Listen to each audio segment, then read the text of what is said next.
Did you know the maximum amount you can contribute to your 401ks and your IRAs typically changes every year? Now, it doesn't change every year, but more often than not, it does. Using up every bit of space within these accounts can make a big impact over your entire working career. Today, I wanted to walk through with you how to make sure that you are indeed maxing out these accounts. So for the year 2020, the maximum amount that we can contribute to a 401k is $19,500. Now, if we're over age 50, we also get an additional $6,500 for a total of $26,000. Now, if we're just looking at the $19,500, that works out to $1,625 per month. Now, what do we do if we haven't been making this $1,600 payment to our 401k? We can still figure out how much we need to add per pay period to make sure we are indeed hitting our mark. Here's how we do that. First, I want you to take a look at your pay stub. On your pay stub, the most recent one would be most helpful. There should be a line on there that indicates how much you're contributing to your 401k account. There should be two entries on that line. One, how much is for that period, and the other one is for year to date. If we start with that year to date number, I want you to write that down.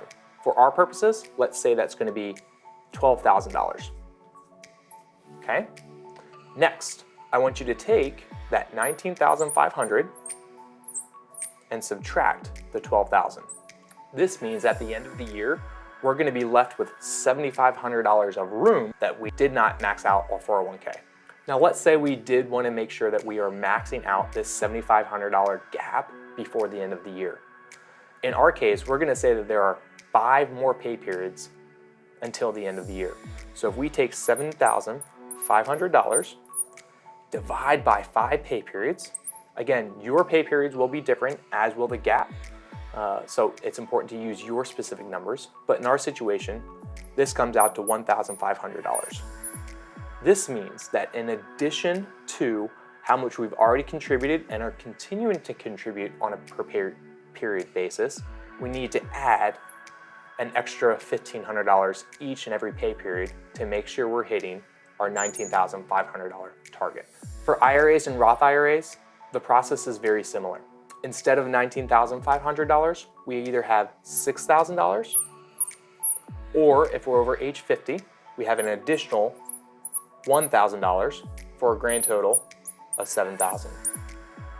Now, typically our clients like to contribute to these accounts on a monthly basis.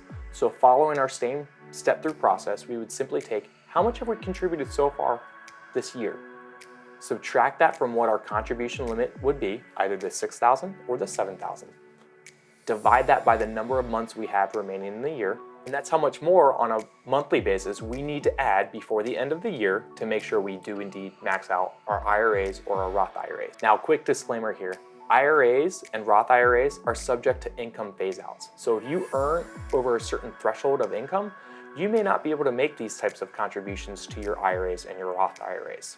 It's important to know where you fall in that phase-out, because if you do make contributions and subsequently have to take them back out, the penalties associated with that can be quite high.